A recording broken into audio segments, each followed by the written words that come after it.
Okay guys, hey, this is Jim. Welcome back to my channel, Jim's Corner of the Internet. Before I get into the new video, I want to do some housekeeping about the channel. When I last uploaded, it was the Halloween to 2025 festival type of thing that I was checking out. I didn't know if anybody liked it. Medium response. I'll take it. I love and appreciate everybody who subs and whoever comes in and comments and who likes my videos. So you are loved and appreciated. So that was about 2 weeks ago, maybe 2.5. It's hard to tell because I've been engrossed with the playoffs. My Dodgers, yeah, go Dodgers. You know it. Anyways, I had 76 subscribers then, and I did what I didn't want to do. I did a YouTuber thing where I said, please tell your people to, like and subscribe, and I put out a call, which I didn't want to do. I did it because I really want to see growth, because I put a lot of effort into these videos. And so I caved in and I said, let's get me to 100 by Halloween. And I just left it at that, because I promised you that would be my first and last call to action. Well, just now, looking at my subscribers, I have 140. And how that happened, I have no idea. Maybe it's just maybe people are just liking my previous videos. I think, and I'm sure this is the answer, I think people are just liking my Dodgers videos even more. I think I'm getting a lot of traction. And then I put out a Foo Fighters concert, and that's going off the walls. By the way, you guys want to watch that Foo Fighters concert, YouTube is getting on my ass, and I've had to take out a couple of songs, so it's only a matter of time before they say, Jim, take it off, or we'll take it off. So watch it as many times as you can. And yeah, that's about it for housekeeping. This last video is on the movie Event Horizon, and it was pretty much almost done. I just needed to do a couple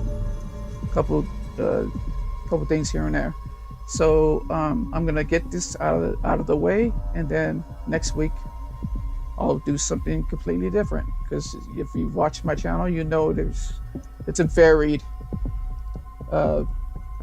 channel and have a lot of different topics that I talk about here. So thank you very much. I'll stop yapping and I'll get into the video. Once again, you are loved and appreciated very, very much. I just wanted you to know that. I closed the lifeboat hatch and I left him behind. I swore I'd never lose another man. I've known you a long time. You never told me that. That's just it, DJ. I never told anybody. But this ship knew about it. It knows my fears. It knows my secrets. Gets inside your head and it shows you. So being a astronomer lover, staring at the stars, I always have a telescope. Love science fiction movies concerning space. I love aliens. I love the movies Aliens. I don't think that there's aliens out there. But, I'm also a religious man, and the idea of heaven and hell being a physical place is kind of boggles the mind. And when people say, hey, I'm going to bury you so down far, you're going to, go into the pits of hell. That's a physical, literal place that they're talking about. But what if the gateway to faster than light travel didn't lead across the stars to, say, Alpha Centauri A or Alpha Centauri B or Ursa Major. But what if it led straight into the dimension of hell? That would suck, right? Because we think of space and we think of the vastness of space and the beauty of space. And we don't think that there's any bad thing out there. Well, along comes this movie called Event Horizon from 1997. It's a horror film directed by Paul W.S. Anderson, of all people. And it blends elements of space exploration with supernatural and psychological horror, often drawing comparisons to Alien and Hellraiser. If Alien and Hellraiser had a baby, it's Event Horizon. It's set in the year 2047, which is like next year, okay? Judging by the way Trump is running this country, it's this year, okay? Side note. It's a rescue crew aboard the spaceship Lewis and Clark, and they're sent to a mission to investigate a distress signal from the Event Horizon, a ship that disappeared 7 years earlier during its maiden voyage and has suddenly reappeared near Neptune. That's crazy, chat. That's crazy. The movie stars Lawrence Fishburne as Captain Miller, and a fine captain he makes. He's very strong, he's very rugged, he's very stoic. There's a lot of intelligence behind those eyes. You know, the Lawrence Fishburne burning eyes. The themes of evil and hell are delicately woven through a combination of supernatural horror, psychological fragmentation. That means it's all bursting apart and coming back together and bursting apart. And cosmic dread. There's this evil dread throughout this whole movie, and everybody, you can see it in everybody's eyes. All of the characters' eyes, you can see it. Evil is in the film, and it's portrayed not as a tangible monster, but as a pervasive, sentient force that infects both the ship and its crews. I mean, it's enough that it's fucking with. Oh, excuse me. It's enough that it's messing with our minds and hearts and bodies. It's messing with the metal, the crew, the ship itself. It's like it's possessing the ship. The ship is alive. This malevolent presence encountered during the Event Horizon's journey into an unknown dimension manifests through deeply personal hallucinations. Hallucinations, did I say that right? That exploit each crew member's inner demons, such as guilt, trauma, grief. Captain Miller, in particular, is haunted by the memory of a comrade he failed to save, while Dr. Weir, the ship's creator, is consumed by the guilt of his wife's suicide. These hallucinations are more than psychological projections. They are tools wielded by the ship itself. Whatever's possessing the ship is making these guys see crazy shit, which has become an extension of the evil it brought back. So the corruption of Dr. Weir into a vessel of the ship's will exemplifies how this force manipulates and twists human morality. And that's a big thing in this movie, morality. It turns vulnerabilities into gateways for possession and violence. And there's a lot of violence. There's a lot of gruesome stuff in this movie, chat. If you haven't seen it before, see it, but like, see it with the lights on. I love to see it with the dark, and it's just like really blasting. But here, evil is an internal, yet deeply intimate possession. It's a cosmic virus that invades through the psyche, making it all the more insidious. I tell you what, it's pretty damn insidious. I wasn't going to tell you this. been listening to the distress signal. And I think I made a mistake in the translation.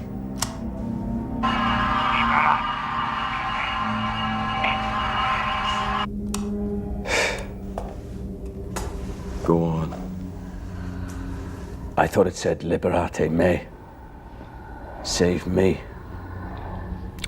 But it's not me. It's liberate tutte me. Save yourself. And it gets worse. There. I think that says X in fairies. Save yourself from hell. Look, if what Dr. Wade tells us is true, this ship has been beyond the boundaries of our universe, of known scientific reality. Who knows where it's been, what it's seen, and what it's brought back with it from hell. You don't believe in that kind of stuff, do you? Whoever sent that message, he sure believes in hell.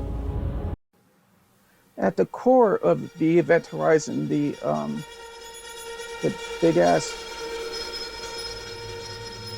spaceship that looks like a 16th or 17th century cathedral. It looks like Notre Dame or something, Notre Dame in Paris. It is actually inspired by Gothic paintings and buildings like that. At its heart, it's called the gravity drive, and this thing looks wicked. I mean, yeah, it looks wicked. It just doesn't fold space like Dr. Weir explains. It opens up a gateway to the realm of chaos, utter chaos, horror, and the suffering that the film heavily implies is hell itself. Yeah, like I said, Gothic architecture, elements, blood-soaked vessels, visions, and the ominous Latin phrase, liberate tutte me ex inferius, save yourself from hell, underscores the ship's transformation into a vessel of damnation. When that was pretty much said out loud in the movie, hot dog, that was crazy. The realm of hell is not passive. It imprints itself into the ship, warping reality and eroding sanity. Whether interpreted as a theological inferno, which I do, this movie, or a Lovecraftian void beyond comprehension. And we love Lovecraftian voids here, don't we, chat? We just love Lovecraftian stuff. That guy was out there. You ever see any kind of Lovecraft movies or short stories? That guy was out there. The dimension serves as an external representation of internal torment, as the crew faces increasingly surreal and horrifying experiences. The film suggests that hell is both a place and a condition where personal guilt, again, the personal guilt becomes a weapon and salvation remains elusive. The cosmic isolation of deep space. Here's another thing, chat. I love movies where it's set in the central place where you can't get out of. Think about Aliens. Think about The Thing. Think about Train to Busan, which I just made. Those movies have everything located in a central thing where you can't escape from. That's really terrible to me. That's what scares me. It's the cosmic isolation of deep space only heightens this horror, framing evil as an eternal, relentless force beyond human understanding, indifferent to reason or redemption. You cannot argue against it. You cannot Music run from it. licensing reimagined. It's coming. It's like the Terminator, and you're aboard a ship 9 billion miles away from Earth. So good luck with all that, chat. So in conclusion, this is one of my favoriteest movies. And I know I said that in every movie that I've reviewed. But Music that makes sense though, right? Why would I reimagined. review a movie I don't like, right? So I like its exploration of evil and hell through the lens of a sentient force that corrupts both the mind and reality itself. You just can't trust anything that you see in this ship. Not even your own Music mind. licensing reimagined. Not even like you see visions and stuff. You can't trust anything. The hellish dimensions serves as both a literal space and a metaphor for psychological torment. It just keeps on getting back to the 24/7 with these people. It's like the Terminator, but the evilest Terminator. Yeah. The ship's evil presence embodies a cosmic predatory evil that preys on human frailty. You can't hide from that, chat. It's a big boat, it's a big ship, and you can't hide from it. By blending supernatural horror with psychological and cosmic elements. Psychological and cosmic elements. It's crazy. The film creates, it's beautiful. I keep on saying it's crazy. That means I fucking love it. Because it's so brilliantly made and written and acted by the main actors. It's beautiful. It's a beautiful movie. If I could say a horror movie is a beautiful movie, it's very well done. The lighting, the sound design, the costumes, everything's very well done. The film creates a haunting vision of evil as an unstoppable force that transcends space, time, morality, leaving the crew and us, the audience, grappling with the terror of the unknown. And that's what really, really gets us, chat, is what scares us is not the boogeyman face to face. What scares us is the boogeyman in the closet because the light is off and we can't see him. Or what's underneath our bed because we can't see it, but we could hear it. This movie exemplifies that and personifies that to the nth degree, and I love it. So in conclusion, I just want to say thank you to all of the new people who have subscribed, and if you, whatever reason you subscribed and are watching, whatever you're watching, if you're watching the video reviews or music reviews or the Dodgers stuff, sports stuff, let me know in the comments. That way I can produce more stuff for you, because you are truly appreciated. All of my subscribers, 140 of you, truly appreciated and loved. And I will produce another video in about another 3 days, and I will see you then, because I love you. Bye.